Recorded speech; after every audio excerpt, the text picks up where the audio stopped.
Japan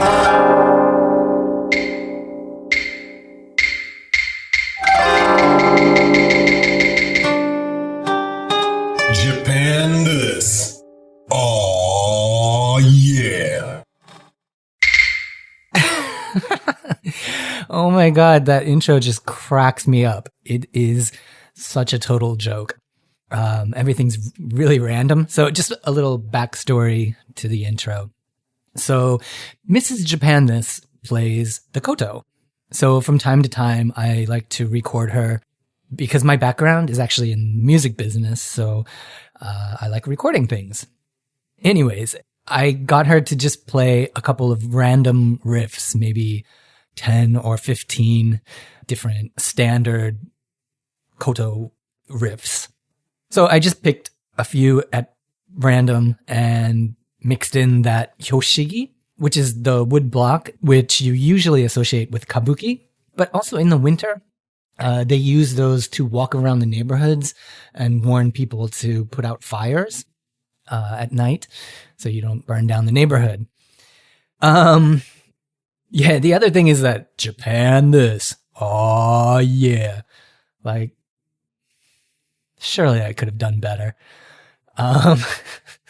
Anyways. So let's get right into it today. We're going to talk about Japanese eras. And the reason I picked this for episode 2, I think should be very clear. Japanese history is long. Really long. And for most Westerners, it's totally alien. Hell, my high school history class never mentioned Japan until Pearl Harbor. I think that's ridiculous and arguably racist. But by looking at my modified version of the Japanese era system that I use on the blog, we can see Japanese history in very broad terms, from the very earliest period right up to today. And actually, the impetus to discuss Japanese eras was spurred on by an email I got back in 2013 when the blog was really first getting noticed by people. And I don't get a lot of email, but from time to time, I get just mind-blowing emails. Usually it's, I love your blog, how can I donate? Or I love your blog, it's really entertaining. Normal things like that. But check this one out. If your blog is for beginners as it claims to be, why do you keep using emperor years instead of real years? So, in the beginning, Japan this really was for beginners. The articles were very simple. And while I try to keep the blog as accessible to everyone, since 2013, some things have changed and we've gone into some very deep, deep places. So what the reader means by emperor years is something called Nengo.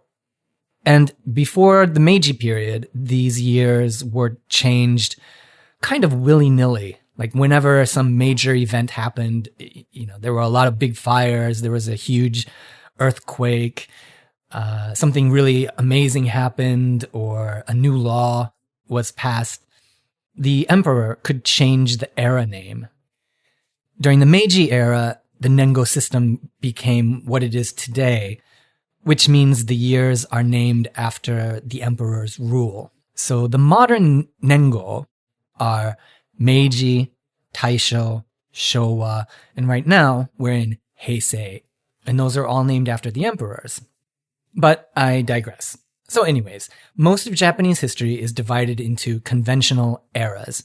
Conventions created by historians are usually called jidai, and that means an era or a period. So Edo jidai means Edo period. Sengoku jidai, which is not an official era name, it's a convention created by historians, but Sengoku jidai means the Warring States period. So these official calendar conventions, as I said before, are called Nengo or Gengo. As far as I know, the meaning is the same. Since the bulk of Japan this has turned into a repository of Tokyo place names, we can disregard most of the Gengo. Sometimes I mention them, but I always give the dates in modern form, without exception. That is, if I talk about a catastrophic event like the Meiji Fire, which happened in the Meiji Era, which was 1655 to 1658, I'll definitely say it occurred in 1657 when it actually happened. The name of the event is the Meiji Fire, so I will use that name, but I would definitely give you the modern conventional year. So a little more background. On the blog, I try to keep it simple. So this is a very simplified version of Japanese eras. These are conventions I use on the blog and on the podcast, but be aware that real historians, and I'm not a real historian, use a plethora of periodic divisions. Many of these dates are contentious, basically because these periodic divisions in history are completely subjective. If you don't like one of my conventions, stick ish to the end of the year, and maybe that would fix things.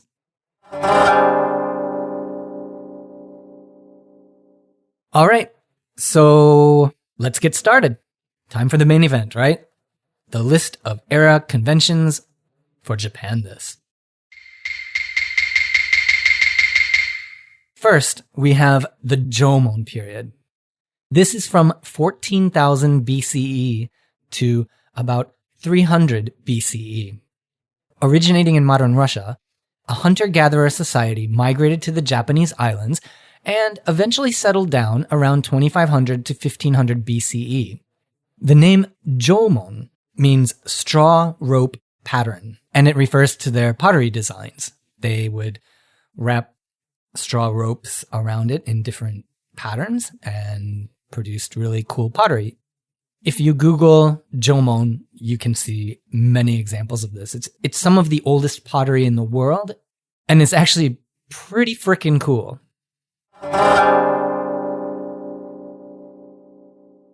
Next, we have the Yayoi period.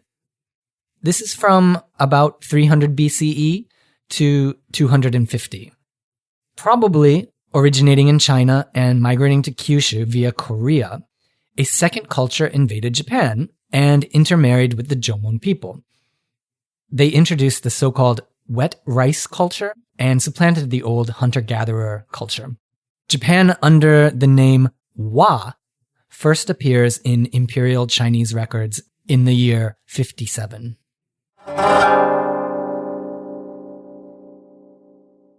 The next period is something that maybe never gets mentioned on my blog, but I call this the rise of the Yamato state. This is basically from 200 to 700, and it's kind of a blurry period.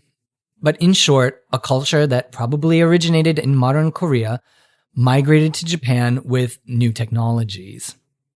From about 200 or 250 to 550-ish, we have a period called the Kofun Period. Now, the Kofun Period is a real thing. People actually do use this term. So these new immigrants imported a tradition of burial mounds called Kofun today, and it literally means old mound. And these people were very integral to the rise of the Yamato state. And if the word Yamato sounds familiar, Yamato is a reference to the imperial family, in short. So these people began uniting the indigenous tribes by force and or intermarriage. It might not have all been violent. Those whom they didn't defeat or merge with migrated north, and they kept going until eventually reaching Hokkaido. The culture that fled the main islands to go to Hokkaido developed into a new culture called Ainu. Anyway, the imperial line seems to have begun its rise to prominence at this time, or at least it took credit for all of this conquering and unification. Okay, next we have the Asuka Period. The Asuka Period runs from about 538 to 710. This marks the shift from kingly rule by the Yamato clan, emerging out of Yayoi and Kofun period clan structures, to imperial rule informed by Chinese thought and Chinese court forms.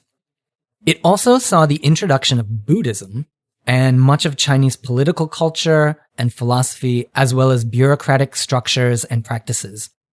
The Taika no Kaishin, in English that says Taika reforms, were promulgated at this time. The big takeaway from the Taika reforms is that they established an imperial administrative framework. The reason this period is called the Asuka period is, for most of the time, the imperial court was based in a place called Asuka. Next, the Nara period. This is from about 710 to 794.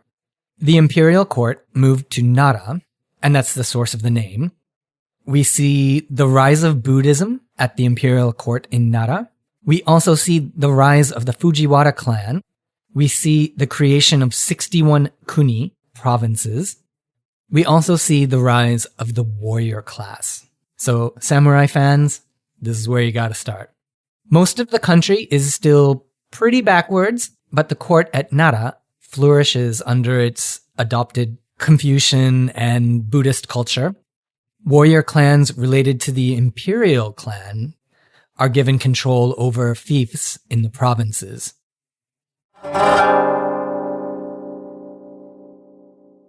Next, we have the Heian period. This is from 794 to 1185.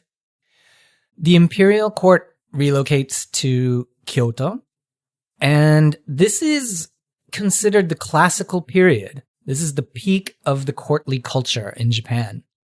And in my opinion, it's one of the most mind-numbingly dull periods of Japanese history. But art, poetry, and fashion are raised to a high level and begin to permeate other elite circles in the provinces. The warrior class continues to arise in the provinces, and things like the Tale of Genji and the fucking kimono with like 12 layers, blah, blah, blah, blah, blah. It's freaking boring. But important. I shouldn't be so dismissive. Anyways.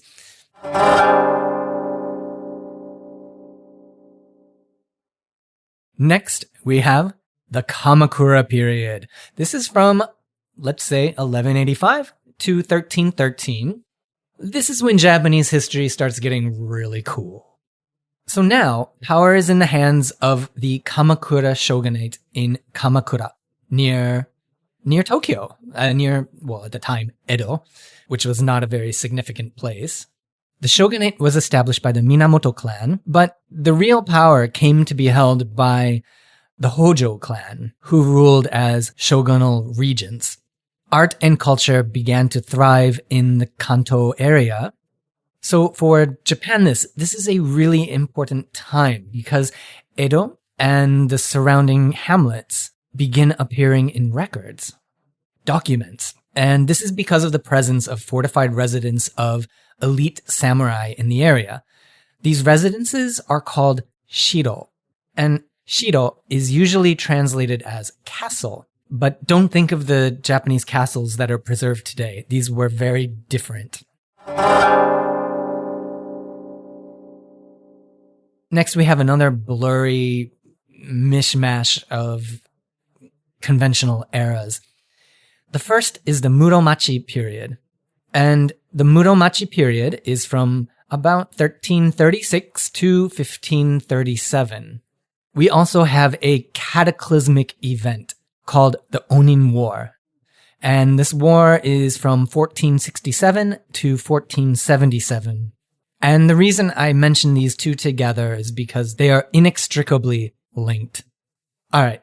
At this time, there is a new shogunate, and the power is in the hands of the Ashikaga shogunate. So now the capital has moved from Kamakura to Kyoto. Although it is interesting to note that the Ashikaga clan was a powerful samurai clan from Kanto, but nevertheless, they decided to relocate to Kyoto to be near the imperial court. Kyoto is decorated with amazing architecture, art, and poetry continues to thrive until 1467, when all hell breaks loose, and the Onin War leaves the city of Kyoto in ashes. The city is completely gutted. It was so bad that Portuguese missionaries who arrived in the 1500s described the emperor's residence as a quote-unquote shack.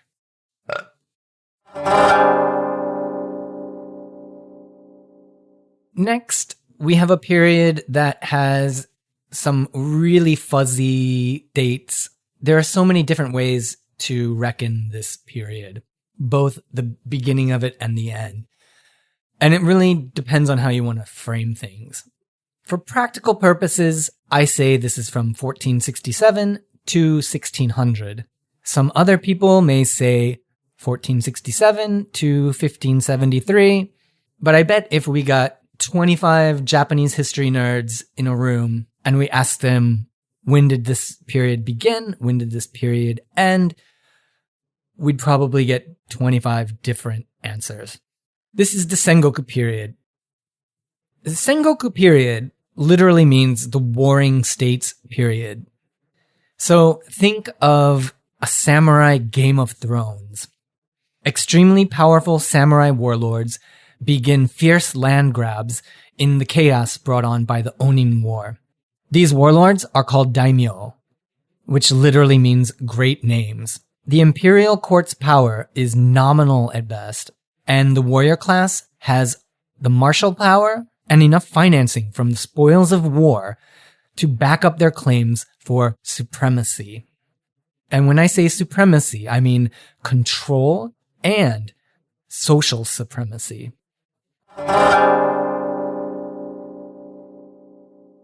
Our next period is very brief, but very important. This is the azuchi-momoyama period. This is about 1560 to 1600.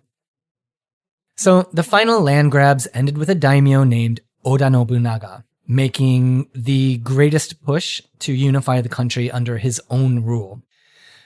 His general, Toyotomi Hideyoshi, quote-unquote, united the country with the blessing of the imperial court after his death.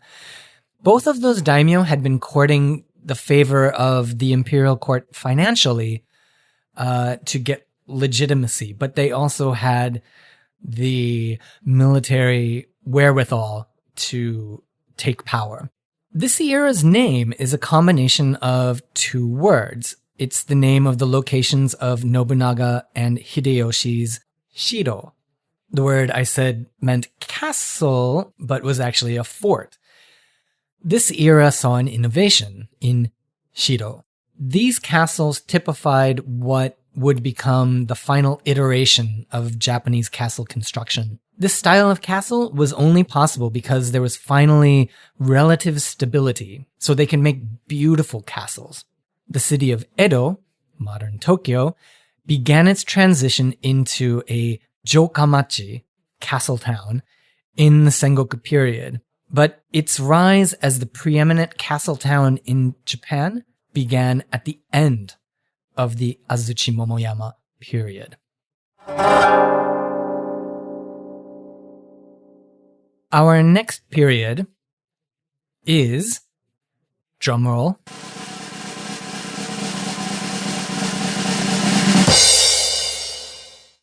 the Edo period.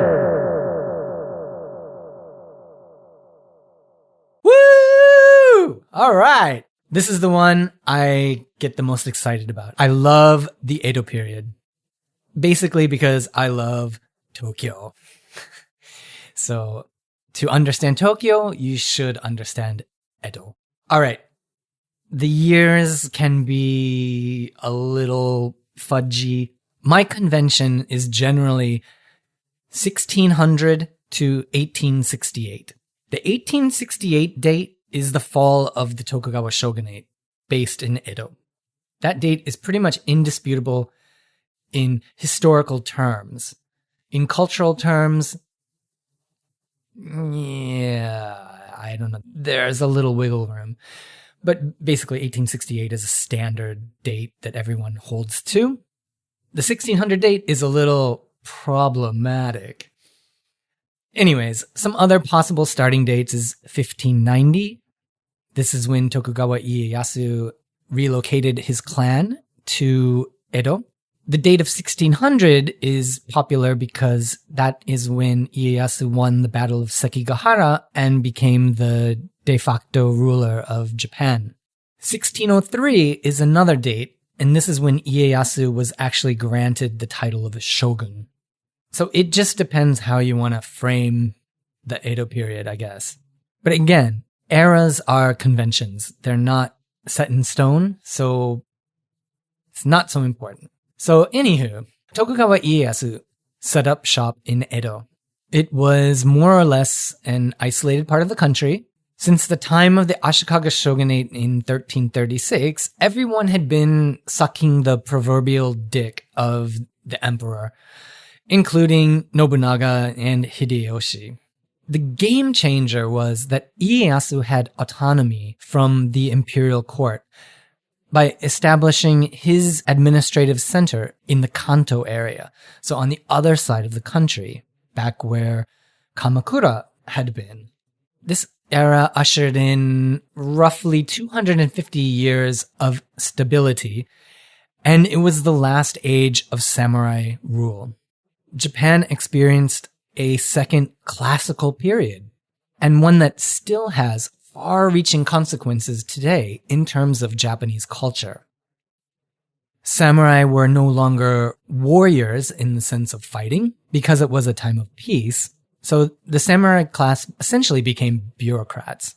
Also, because of this relative peace and a system known as Sankin Kotai, which I talked about in episode 1, so please go listen to that. The culture of Edo permeates the entire country, with the exception of Okinawa and Hokkaido. The first two shoguns interacted with foreign powers as needed to allow the Edo-based government to focus on stabilizing the country and consolidating their power, but both increasingly began to curtail access to the country. The third shogun severely limited foreign interaction. During this period, most people say Japan was a closed country. The usual word thrown around is sakoku, which literally means closed country. More recently, you may hear a term kaikin, which is usually translated as maritime restrictions. During this time, Japan culturally flourished, but was essentially like North Korea, just cooler stuff happening. Or as some people say, Japan was frozen in time.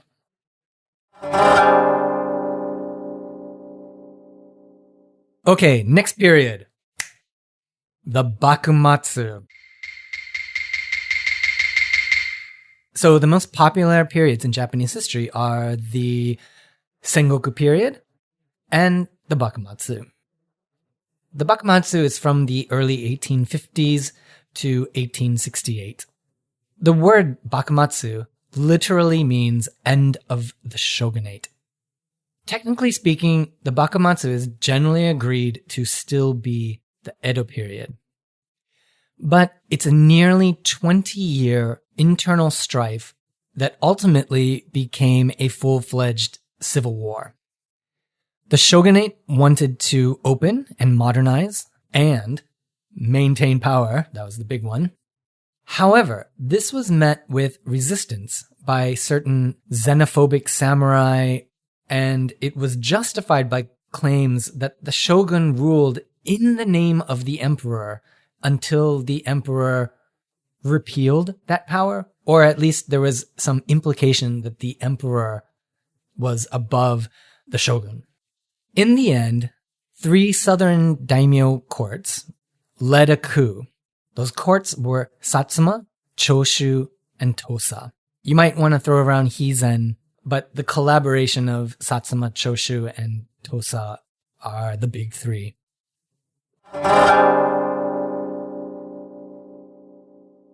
The Meiji Period. This is from 1868 to 1912.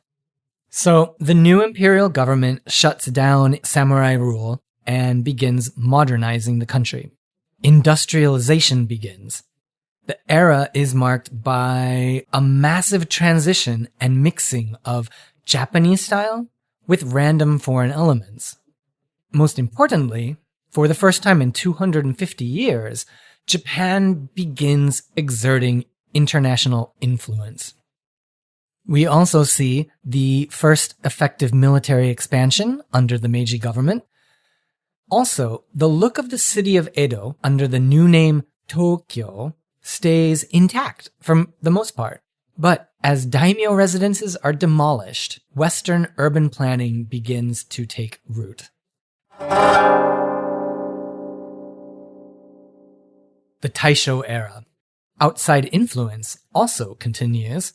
Tragically, the Great Kanto earthquake happens in 1923, 3 years before the end of the Taisho Era.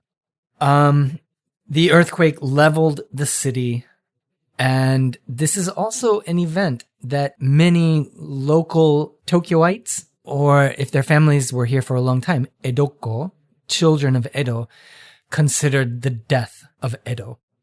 When the city began rebuilding, there was a new architectural aesthetic, and that is a product of the next period.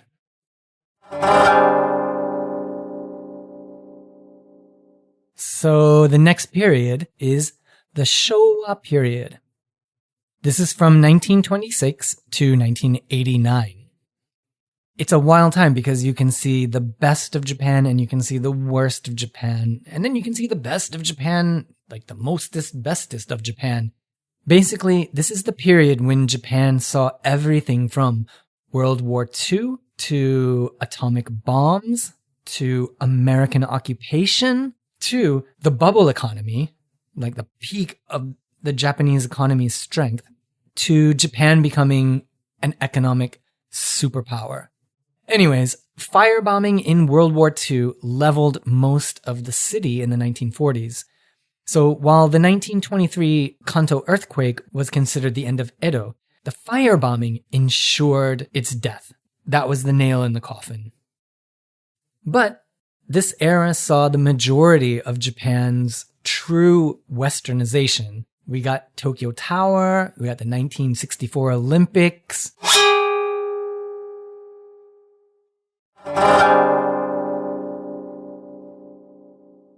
Our next era is the current era.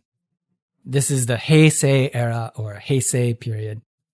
It began in 1989, and judging by the age of the emperor, this could end any day.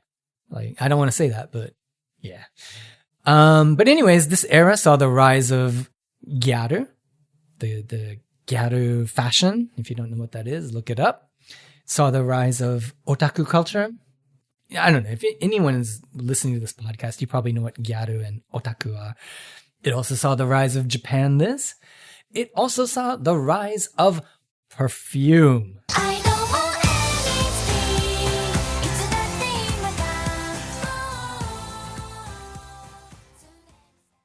If you don't know who they are, there's something seriously wrong with you. Okay, so that was our journey from 14,000 BCE to present day.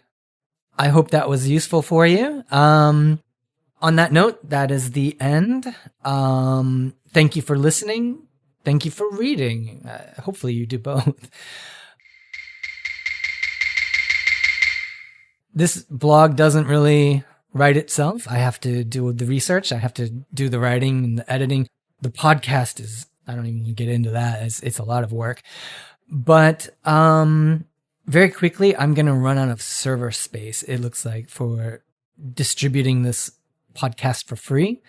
So I'm going to put out a call for donations via Patreon because I want to set up a Libsyn account and I want to keep that active to continue to host the audio.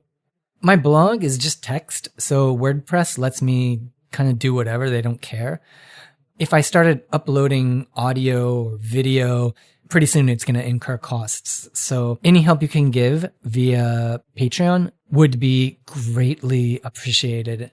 If I don't have a Libsyn account or proper hosting, I can't distribute via iTunes. So as soon as I run out of server space, this podcast may become a YouTube podcast, but there's no video, so it's a little bit boring. So my goal is to be distributed through iTunes. Anywho, thank you for listening. You guys are awesome. The next podcast is already planned and pretty much ready to go. So thank you. Peace.